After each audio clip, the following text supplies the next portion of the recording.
ኣብዛ ዓለም ብዙሕ ሰብ ኣብ ጸገም ይዝነብር እንተይልና ኣይንሕሱን። እቲ ጸገም ናይ ገንዘብ ጥዕና ወይ ናይ ፍቕሪ ህይወት ክኸውን ይኽእል። ወዲ ሰብ ዘይፍተነሉ ናይ ህይወት ጎኒ የለን። ፈተናታት ምህላዎም ከም ዘሎ ኮይኑ ግና ወዲ ሰብ ኣብ ውሽጢ ፈተናታት ተዓጽዩ ክተርፍ የብሉን። ካብቶም ጸገማት ሓሊፍና ካልኦት ሓደሽቲ ጸገማት እናገጠምና እናሓልፈሉ ኩነታት ክፍጠር ኣለዎ። ምክንያቱም ዕቤት ዝበሃል ነገር ዝመጽእ ነቲ ዘሎ ተሳጊርካ ካሊእ ጸገም እናረኸብካ ነቲ ዝዓበየ ጉዳይ እናዛዘምካ ክትሓልፍ ከለኻ እዩ። ፈተና ዘይብሉ ህይወት ዕቤት ዘለዎ ህይወት ኣይኮነን። ኣብዚ እንተተሰማሚዕና ብዙሓት ሰባት ኣብ ናይ ገዛ ርእሶም ህይወት ጥሒሎም ዝተርፍሉ ነገር ክነልዕል ኢና። ኣብ ሓደ ዓይነት ህይወት ንነዊሕ ዓመታት ምንባር ወይ ድማ ዋላ ሓንቲ ለውጢ ዘይምርኣይ ወዲ ሰብ ኣብ ሓደ ቦታ ጠጠው ኢሉ ክተርፍ ከሎ ጸገም ይኹን ስቓይ ኣብቲ ዑደት ወይ ድማ ሉፕ ውሽጢ ይተርፍ ማለት እዩ። ስለዚ ወዲ ሰብ ካብቲ ንባዕሉ ዘዳለዎ መፈንጠራ ብኸመይ ይወፅእ? ከስተውዕሎም ዝግብኦም ነገራት እንታይ እዮም? ነዞም ነገራት ከ ብምንታይ መንገዲ ክረኽቦም ይኽእል? ሎሚ እዚኦም ክንፍትሽ ኢና። ብቐንዱ ግና ነቶም ኣብዚ ዑደት ውሽጢ ከቕሙጥና ዝኽእሉ ክልተ ዕንቅፋታት ክንርኢና። ወዲ ሰብ ነዞም ነገራት ተጠቒሙ ርእሱ ናጻ ከውፅእ ይኽእል እዩ። ኣብ ህይወትኩም ክትሰግርዎ ዘይከኣልኩም ጸገም ክህሉ ይኽእል እዩ። ወይ ድማ ክንደይ እኳ እንተፀዓርኩም ተመሳሳሊ ነገር ይጋጥመኩም ይኸውን። ሓደ ዓይነት ሰባት፣ ሓደ ዓይነት ውፅኢት፣ ሓደ ዓይነት ኩነታት። ወዲ ሰብ ንርእሱ ኣብ ክልተ ቦታታት ከቐምጥ ይኽእል። ገነት ወይ ድማ ሲኦል። ብገዛእ ፍቓዱ ክሳቐን ህይወት ቅፅዓት ክትኸውንን ክውስን ይኽእል እዩ። ወይ ድማ ህይወት ጥዕምትን ጽብቕትን ክትኸውን ክውስን ይኽእል እዩ። ኩሉ ነገር ዑደት ወይ ድማ ሳይክል ኣለዎ። ብዙሕ ሰብ ዘየስተውዕለሉ ጸገም እዚ እዩ። ከምኡ ድማ በቲ ክሪኦ ዘለዎ ጎኒ ወይ ድማ ሳይድ ኣይኮነን ዝሪኦ ዘሎ። ጠጠው ኢልኩም ርእስኩም ክትሓቱ ይግባእ። ጸገምኩም እንታይ እዩ? ኣብ ምንታይ ኩነታት እዩ ዘእትወኩም? ብሓቂ ኣብ ውሽጢ ዑደት ወይ ድማ ሳይክል ከም ዘለኹም ተረዲእኹም ዶ? እዚ ምፍላጥኩም ንመፍትሒ ክትዳለዉ ይሕግዘኩም። ንለውጢ ወይ ንዝኾነ ፖዚቲቭ ነገር ቀዳምነት ክመጽእ ዘለዎ ንቕሓት ወይ ድማ ኣዌርነስ እዩ። ክሳብ ሎሚ ብዝረኣኹምሉ መነጽር ንርእስኹም ክትርእዩ የብልኩምን። መፍትሒ እንተደሊኹም ካብቲ ዝለመድኩሞ ኣመለኻኽታ ወጻኢ ብዝተፈለየ መነጽር ክትርእዩ ኣለኩም። ስለዚ ግንዛበ ወይ ድማ ንቕሓት እቲ ቀዳማይ ስጉምቲ እዩ። ኣተዓባብያና እንተተዓዚብና መብዛሕትና ኣብ ስቴት ኦፍ ሄል ኢና ዓቢና እንተበልና ኣይንጋገን። እምነታትና ወይ ድማ ካብ ንእስነት ጀሚርና ዝሓዝናዮም ነገራት እናመርመርና እንተመጺና ብዛዕባ ርእስና ይኹን ብዛዕባ መብዛሕትኡ ነገር ኣሉታዊ ወይ ኔጋቲቭ ነገራት ከም እምነት ሒዝና መጺና ኢና። ስለዚ ካብ ዝኾነ ነገር ንላዕሊ ርእስና ምፍታሽ የድሊ። ስለዚ ሕቶታት ክለዓሉ ይጅምሩ ማለት እዩ። ኣነ መን እየ ዝብል ሕቶ ቅድሚ ምምጽኡ እዛ ዓለም ብኸመይ እያ ትሰርሕ ዝብል ሕቶ ክትሓቶ ኣለኩም። ምክንያቱም እዛ ዓለም ናትኩም ነጸብራቕ ወይ ድማ ሪፍሌክሽን ክሳብ ዝኾነት ንስኹም ካብ እትመጹ ጀሚሩ ናትኩም ነጸብራቕ እያ ተርእየኩም ዘላ። ብሓጺሩ ትነብሩላ ዓለምን ንስኹምን ሓደ ኢኹም። 8 ቢልዮን ህዝቢ ኣሎ፣ 8 ቢልዮን ዓለም እውን ኣላ ዝበሃል ነዚ እዩ። ነፍሲ ወከፍ ርእሱ እናተዓዘበ ምስ ርእሱ ይውዕል ኣሎ። ስለዚ እዚ ዓለም ካብ እትገብሮም ነገራት ሓደ ሪፍሌክሽን ወይ ድማ ንዓኹም መሊሳ ምንጽብራቕ እዩ። ንዓኹም መስትያት እያ። ካብኡ ንላዕሊ ግና ማግኒፋይ ትገብር ወይ ድማ ኣግዚፋ ተርእያ።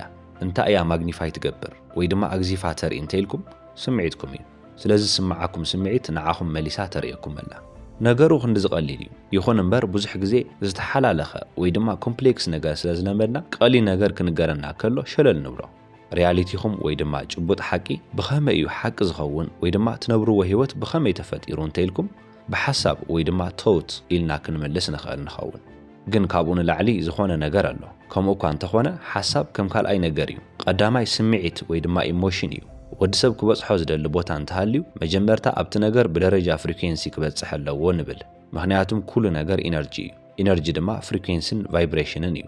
ኣይኮነን ድዩ? ሓደ ነገር ብኢድና ቅድሚ መሓዝናን ምጭባጥናን ነቲ ነገር ሜንታሊ ክንሕዞን ክንኮኖን ይግባእ። ስለዚ ፍሪኩዌንሲ ከም ሓደ ትካል እንተተዓዚብናዮ ኣብቲ ፍሪኩዌንሲ ዝበሃል ትካል እቲ ዝዓበየ ብጽሒት ዘለዎ ወይ ድማ ሼር ሆልደር ስምዒት እዩ። ካብኡ ቀፂል ድማ ሓሳብ። ስለዚ ስምዒት ክንብል ከለና እንታይ ማለትና እዩ? ስምዒት ኢነርጂ እዩ። ግና ኢነርጂ እናተንቀሳቐሰ ከሎ ወይ ድማ ኢነርጂ ኢን ሞሽን በዚ ሰዓት ዝፍጠር ምልክት ወይ ድማ ሲግናል ኣሎ። እቲ ምልክት ቫይብሬሽን ይበሃል። ቫይብሬሽን ድማ እናተኣከበ ምስከደ ፍሪኩዌንሲ ይበሃል ማለት እዩ። ፍሪኩዌንሲ ድማ ሪያሊቲ ወይ ድማ ጭቡጥ ሓቂ የምጽእ። ኒኮላ ተስላ ሓደ እዋን ሚስጥር ናይዚ ዓለም ክትረክብ እንተደሊኻ ብመልክዕ ኢነርጂ፣ ፍሪኩዌንሲ ከምኡ እውን ቫይብሬሽን ጌርካ ሕሰብ ኢሉ ነይሩ። ፍሪኩዌንሲኹምን ሪያሊቲኹምን ሓደ እዩ። እሞዳእ ሕጂ እንታይ እዩ ዝበሃል ዘሎ? ካብዚ ኩሉ እንታይ ክትወስዱ ኣለኩም? ካብ ዝኾነ ነገር ንላዕሊ ስምዒትኩም ወሳኒ እዩ ወይ ድማ ማተር ይገብር። ስምዒትኩም ብጽቡቕ ክትግንዘቡን ክትጥንቀቑን ይግባእ። ንኣብነት ንግሆ ናብ ስራሕ ከይድኩም መዓልትኹም ብጽቡቕ መንገዲ ጀሚርኩም ግና ዘይተጸበኹም ሕማቕ ነገር ክፍጠር ይኽእል። ካብታ ፍጻመ ወይ ድማ ኢንሲደንት እቲኣ ጀሚርኩም መዓልትኹም ብሕማቕ ነገር ዝተዓጀበ ይኸውን። ክሳብ ሎሚ ይሰርሕ ዝነበረ ዋይፋይ የቋርጽ፣ ፕሪንተር ምስራሕ የቋርጽ፣ ዓማዊልኩም ሕጉሳት ኣይኮኑን። እንታይ ኣድኸመኩም? ሕማቕ ነገር እናተፈጠሩ መዓልትኹም ሕማቕ መዓልቲ ይገብርዎ። ኣብ መወዳእታ ድማ ናብ ገዛ ምስኣተኹም ሎሚ ጽቡቕ መዓልቲ ኣይሕለፍኩን ትብሉ። እዚ ድምዳመ ወይ ድማ ኮንክሉዥን ግና ካበይ መጸ? ብኸመይ ናብዚ ነገር ክትበጽሑ ክኢልኩም? ስምዒትኩም ማግኒፋይ እናተገበረ ምዃኑ ስለ ዘይፈለጥኩም እኮ እዩ። እዚ ዓለም ነቲ ስምዒትኩም ማግኒፋይ ትገብሮ ብምንታይ ዓይነት ነገር እዩ? ብኩነታታትን ብፍጻመታትን ሓደ ግዜ ድማ ብሰባት። ስለዚ ጽቡቕ ስምዒት እንተዘይተሰሚዕኩም እዚ ዓለም ጽቡቕ ስምዒት ከም ዘይስማዓኩም ፕሩቭ ክትገብረልኩም ወይ ከተረጋግጸልኩም ወይ ድማ ዝያዳ ሕማቕ ስምዒት ክስማዓኩም እናገበረት እያ ትኸይድ። መዓልትኩም ብጭንቀት ጀሚሩ እናተጨነቅኩም እንተኾይንኩም እዚ ዓለም ናባኹም እትድርብዮ ነገር ካብቲ ሕጂ ዘለኹምሉ ናይ ውጥረት ደረጃ ንላዕሊ ዝያዳ ዘጨንቐኩም ጉዳይ እዩ። እቲ ዝስማዓኩም ስምዒት ሕርቃን እንተኾይኑ ድማ ኩሉ ነገር ዘበሳጭወኩም ይኸውን። ካብ ሰብ ጀሚሩ ክሳብ ዝፍጠር ነገር ኩሉ ነገር ዘበሳጭወኩም ዘቆጣዓኩምን ዝያዳ ክትሓርቁ ዝገብረኩምን እዩ። ዋላ ሓደ ዘስተውዕለኒ ሰብ የለን። ኣነ ናይ ሰብ ትኹረት ኣይግባእንን ኢልኩም እንተሓሲብኩም ኣብዛ ዓለም እትረኽብዎ ኣተሓሕዛ ወይ ትሪትመንት ሰባት ብዝጥምትሉ መነጽር ከም ዘየለኹም ገይሩ የርእየኩም። ስለዚ ብሓቂ ዘይትረኣዩን ዘይትስተውዓሉን ትኾኑ። ስለምንታይ እያ እዛ ዓለም ከም ዝናገበረት እተሳቕየኒ ዘላ ኢልኩም ክትሓስቡ ትኽእሉ ኢኹም። ግና ሓደ መልሲ ጥራይ እዩ ዘሎ። እዛ ዓለም ልክዕ ንዓኹም እያ ትመስል። ንስኹም ከምዚ ዓይነት መልክዕ እንተዘይህልወኩም ነይሩ ህይወትኩም ከምዚ ዓይነት መልክዕ ሒዛ ኣይምመጸትን ነይራ።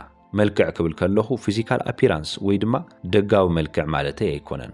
ህይወትኩም ነቲ ናይ ውሽጥኹም መልክዕ እያ እትመስል። ስለዚ ኣብ ውሽጥኹም ዝስማዓኩም ስምዒት ህይወትኩም ኮይኑ ይቕመጥ።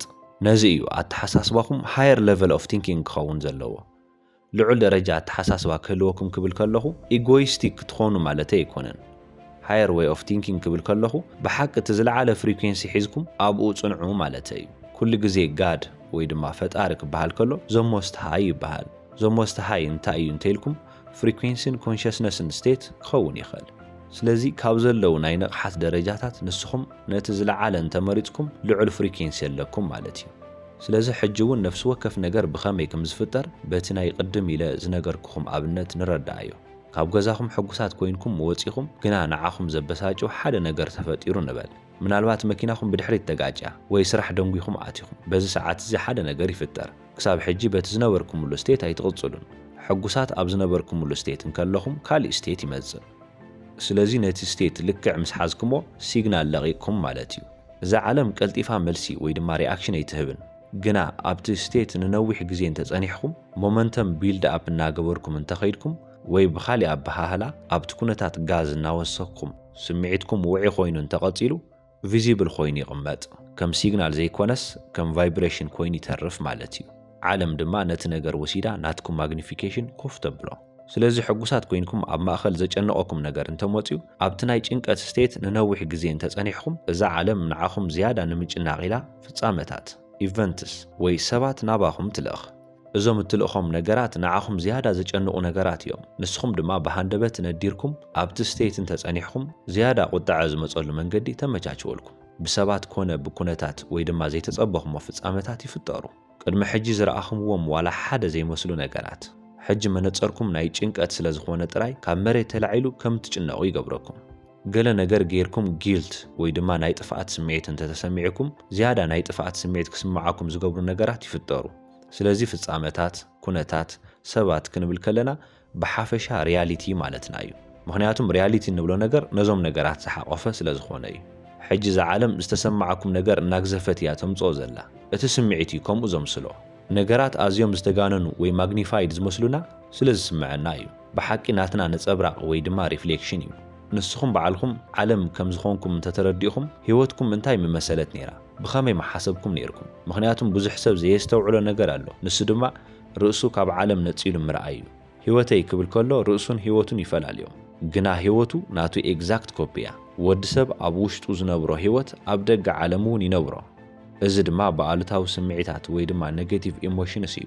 ምክንያቱም መብዛሕትና ክንዓቢ ከለና በዞም ሰርቫይቫል ሙድ ዝበሃሉ ናይ ኮንሽስነስ ስቴት ስለ ዝዓበና እዩ።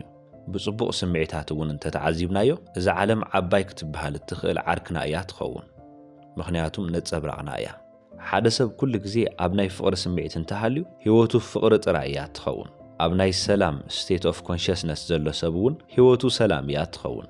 ስለዚ ህይወትኩም ወይ ድማ ሪያሊቲኩም ክትዕዘቡ ከለኹም ኣናሊቲካል ወይ ድማ ኮፍ ኢልኩም ክተገናዝቡ እደሊ ልክዕ ከም ሓደ ሳይንስ ዘጽንዕ ሰብ ክትኾኑ ኣለኩም ኩሉ ነገር ካብ መሰረቱ ተዓዘብዎ ንኣብነት ኣብዛ ዓለም ሕማቕ ነገር ወይ ዘይተጸበኹሞ ነገር ምስ ተፈጠረ ስለምንታይ እዩ እዚ ኣብ ልዕለይ ተፈጢሩ ምባል ገዲፍኩም ብኸመይ እዩ ዝኹሉ ኣብ ልዕለይ ክፍጠር ዝኸኣለ ኢልኩም ተዓዘቡ ኣብ ውሽጠይ ከይሓሰብክዎ እንታይ ዓይነት ስምዒት እንተተሰሚዕኒ እዩ እዚ ዓለም ነዚ ነገር ኣንጸባሪቓ ተርእየኒ ዘላ ኢልኩም ሕተቱ ምኽንያቱም ሓላፍነት እትወስዱ ንስኹም ኢኹም ኣብዛ ዓለም ዝተፈጠረ ነገር ዘበሳጭወኩም እንተኾይኑ ብሓቂ ኣብ ውሽጥኹም ንርእስኹም ተበሳጭው ኣለኹም ማለት እዩ ነዚ ድማ ክተስተውዕሉሉ ኣይከኣልኩምን ስለምንታይ ዘይስተውዓልኩምሉ ንነዊሕ ግዜ ስለ ዝገበርኩሞ ሓደ ክፋል ኣካልኩም ኮይኑ እዩ ስለዚ ውሽጥኹም ክትርድኡ ስለ ዝኸበደኩም ነዚ ዓለም ከም መነጸር ተጠቐሙላ ከይስተውዓልኩም ኣብ ኣእምሮኹም ብዙሕ ነገር ይፍጠር እዩ እቲ ካብ ሪፍሌክሽን ዘይተመችወኩም ነገር ካበይ መጸ ኢልኩም ምሕታት ክትጅምሩ ኣለኩም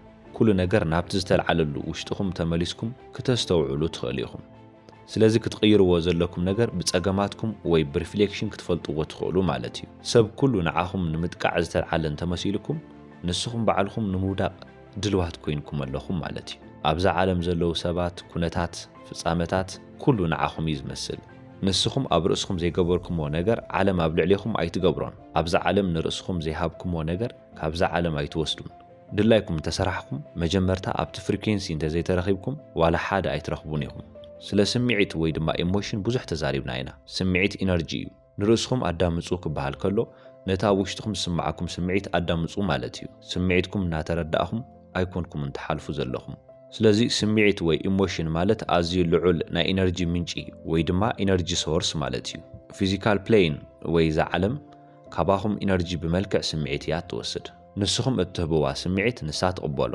ተቐቢላ ድማ መሊሳ ተርእየኩም ስለዚ እትህብዎ ስምዒት ጽቡቕ ክሳብ ዝኾነ ህይወትኩም እውን ጽቡቕ እዩ ዝስማዓኩም ስምዒታት እናተኣከቡ ኮምፓውንድ ኢንተረስት እናኾኑ ይኸዱ ንእሽተይ በረድ እናተሽከርከረት ዓባይ ከም እትኸውን ስምዒትኩም እውን ከምኡ እዩ ሕማቕ ክትሓስቡ ከለኹም ኣብ ህይወትኩም ሕማቕ ዘጋጥም ምስቲ ሓሳብ ብሓደ እቲ ስምዒት ስለ ዝተጣበቐ እዩ ስምዒት ከም ጉሉ ወይ ድማ ማስትሽ ጌርኩም ሓዝዎ እዛ ዓለም ልክዕ ከም ኒውትራል እያ ሞራሊቲ ዝበሃል ነገር ኣይትፈልጥን ቁኑዕ ወይ ጌጋ ዝበሃል የለን ንሳ ዝሃብኩምዋ መሊሳ መሃብ ጥራይ እዩ ስራሓ ሓደ ስርዓት ወይ ድማ ሲስተም እያ ንኣብነት ኤሌክትሪክ እንተወሲድና ኣዝዩ ቁኑዕ ሰብ ክትኾኑ ትኽእሉ ኢኹም ነቲ ኤሌክትሪክ ብዘይግቡእ መንገዲ እንተተጠቒምኩምሉ ይሕዘኩም ብትክክለኛ መንገዲ እንተተጠቒምኩምሉ ግና ሕማቕ ሰብ እኳ እንተኾንኩም ምንም ኣይትኾኑን እቲ ኣጠቓቕማ እዩ እትወሳኒ ስለዚ ሞራሊቲ ዝበሃል የለን ኩሉ ነገር ኒውትራል እዩ ዝስምዓኒ ስምዒት ሕማቕ እናሃለወ ስለምንታይ ዝዓለም ሕማቕ ኮይና ኢለ ከማርር ኣይኽእልን ርእሰይን ስምዒተይን ክቕይር ከለኹ